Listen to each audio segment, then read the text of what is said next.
afternoon, everyone, and welcome to the Monday Open. My name is Mark, and I'm one of the senior relationship managers here at Vantage Markets Australia. I'm based in Melbourne. We also have my colleague in Sydney. How you going, Jeff? I'm good, Mark. How you doing? I'm good, mate. I'm good. Good. So this is our first webinar for 2025. Hopefully, everyone enjoyed their breaks. We'll be covering the same structure as we did last year. Pretty much a recap of economic events and data that impacted the markets last week. Upcoming economic events affecting the markets this week. Some technical analysis and some Q&A at the end. I'll pass it over to Jeff now to kickstart. All right, wonderful. Last week we had a pretty big week, but interestingly enough, the markets are kind of still in holiday mode a little bit. We're also waiting to see what Trump actually does when he's inaugurated, which will happen tonight, our time in Australia. He's already over there causing commotion, and we'll see what happens. He's rumored to be having 100 announcements excuse me, straight after his inauguration. So we'll see what that's going to occur of. So last week we did have some data that was a little bit important. Didn't have a great deal of market impact just because we're all waiting to see what the new leader of the free world apparently will do. So we did have US non-farm payrolls, which is their employment numbers. They came in much stronger than expected. There was a little bit of a dollar bid based on that straight out of the chute as soon as those numbers printed. But the Friday effect also occurred with that, so there was also a little bit of selling into the close. I think on the day the dollar ended up about flat despite the stronger data. We also, interestingly enough, had Bank of America and Deutsche Bank both announce that they expect no more US rate cuts this cycle. Interesting for a reason each. Deutsche Bank is the largest participant in the foreign exchange market in the world. So you would think they would have a little bit of their finger on the pulse in terms of what's going on with interest rates in the States. And Bank of America is the largest seller of mortgages in the United States. So two participants who are very keen to know exactly what is going on with interest rates over there, and they say no more cuts. Excuse me again. We had US CPI come in largely as expected. That was after the PPI numbers. The PPI numbers are the numbers that read into CPI, so producer prices eventually become consumer prices.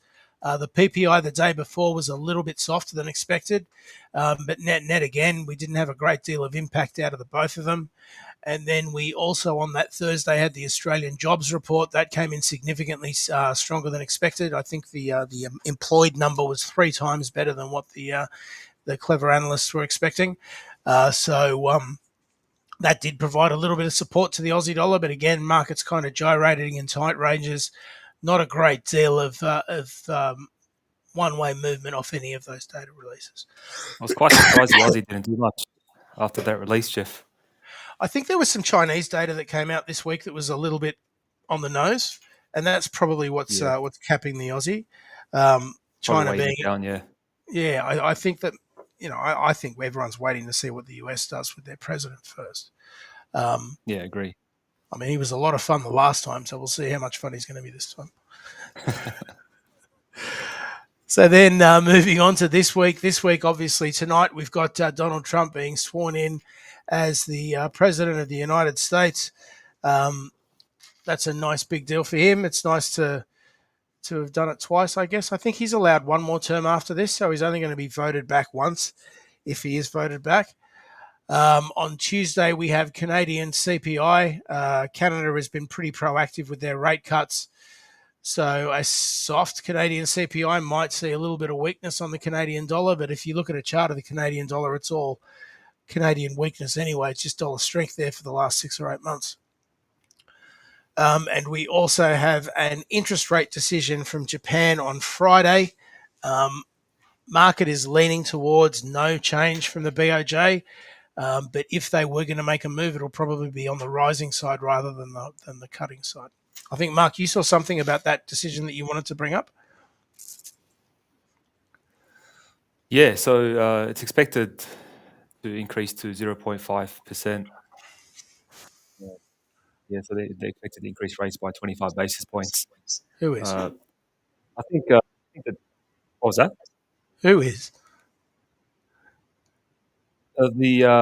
Japan, they expected to raise rates by Yeah, 25 who's basis who's points. expecting them to raise rates? The market, it's priced. I mean, like it's the forecast is like 0.5%. So I mean, rates go from 0.25 to 0.5. So they're expecting a 25 basis point All right. increase So in. market is expecting 25 basis points. Stragaza is expecting nothing. We'll see who's correct. I think the Japanese yen will strengthen as Friday approaches. So yeah, it'll be interesting. We'll see what happens.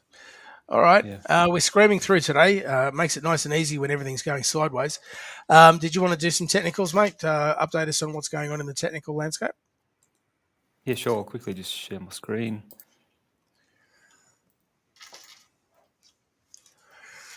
You able to see that, Jeff? Yes. Perfect. All right. So we're starting off with the Dow Jones. That's the weekly chart. You can see here a strong bullish engulfing candle. So obviously this has been trending upwards since April.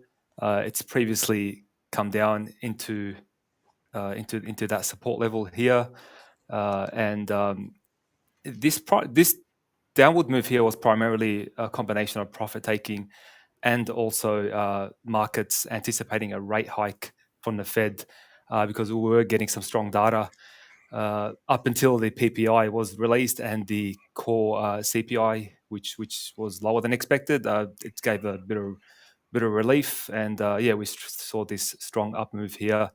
Also, the Q4 earnings were released last week. Strong revenues that were released out of the companies. So yeah, that did contribute to this upward move here. If you want to jump on, see the MACD here crossed over, we are seeing some bullish momentum here as these bars are ticking up. And on top of that, we also have broken this level here, broken and closed above it. So yeah, this is quite bullish at the moment. We are sitting on top of those EMAs, so I am expecting a push towards these highs, possibly this week, as we are expecting an increase in volatility due to the Trump inauguration. So yeah, a place to manage risks will probably be around this level here, so just under this EMA. So if this thing does reverse, that's a good spot to manage risk. So yeah, moving on to the AUD USD, we'll quickly jump on the weekly chart here. So down by Chinese data, bad economic data out of China, also a stronger US dollar.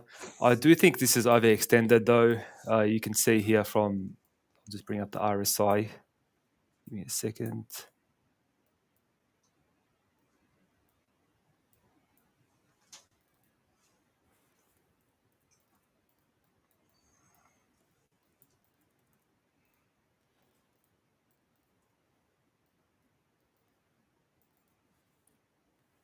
Sorry about that. Chart seems to be frozen, but you could so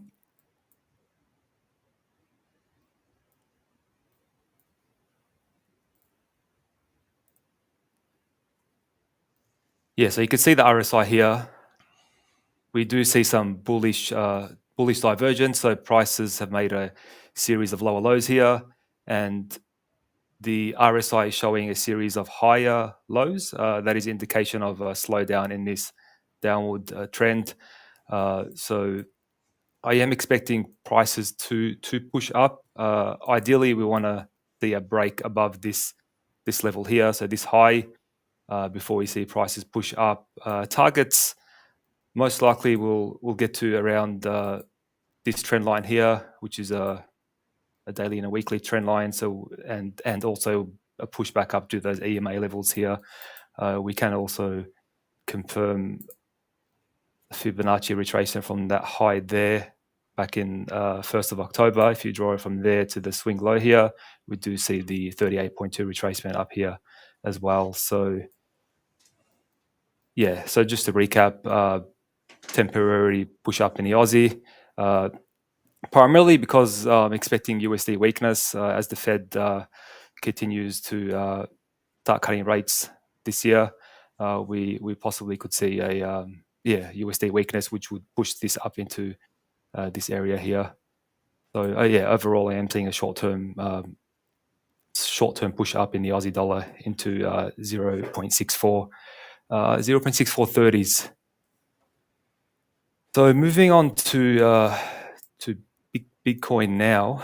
So Bitcoin has been an interesting one. We've been consolidating ever since 25th of November. We've been consolidating. Recently, we've popped above this trend line here. We are currently retesting that trend line as we speak. So I am expecting a continuation move to the upside, breaking these highs here. Stops, I would probably wait until we print a possibly like a green candle here before you can put any stops below these levels. Otherwise, your stops will have to go below here, which is quite far away. So I would probably wait for some confirmation here, a green candle close, and then you could potentially put your stop just below there.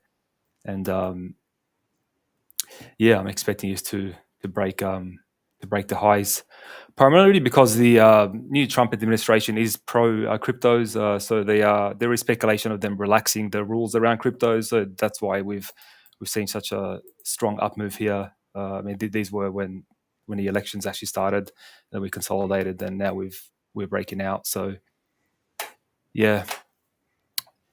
Anyways, that's about it for technicals, Jeff. I'll pass it over to you for the Q&As. All right, excellent. So, just generally speaking, Mark and I, because we're on the phone talking to clients all all day, every day, we often come up with a question that comes up to us that we would like to share with a wider audience. I think the first one is a little bit broad, and I was getting that a lot in December and so far this week and last week. Will 2025 be easier for trading than 2024? I don't think 2024 was comparatively difficult. I mean, really, we had a couple of broad trends. Gold was firmer if you were on the right side of gold. Excuse me, in the US dollar, you wouldn't have thought that 2024 was hard. I think a lot of what happened last year is time frame bias. So I think if you'd have kind of held your positions a little bit longer with a little bit wide, slightly wider stops, I think you probably would have ended up with a decent year. I think this year is going to be much the same again, but the trends will be a bit different. I think we probably want to give Trump maybe a month or 6 weeks to actually get his feet under the desk there again at the White House and to actually start pumping out some policy. I think there's a big risk that we've had this so-called Trump trade for the last 3 or 4 months could turn into a buy the rumor, sell the fact scenario. That's an old market saying where we're all positive until it actually happens, and then when it happens, people start tipping it out because they're just taking profits on the positions. So that Trump trade was positive dollar, positive gold, and chicken little about tariffs.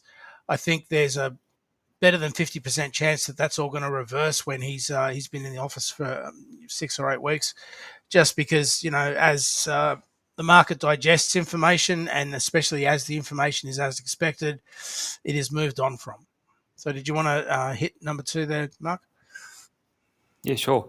So, a question we had from our client is, what is the DXY? So, the DXY is the dollar index. So, basically, it's a measure of how the US dollar is performing against 5 other currencies. So, sorry, 6 other currencies. So, those currencies are mainly euro. So, euro is actually 57% of that index.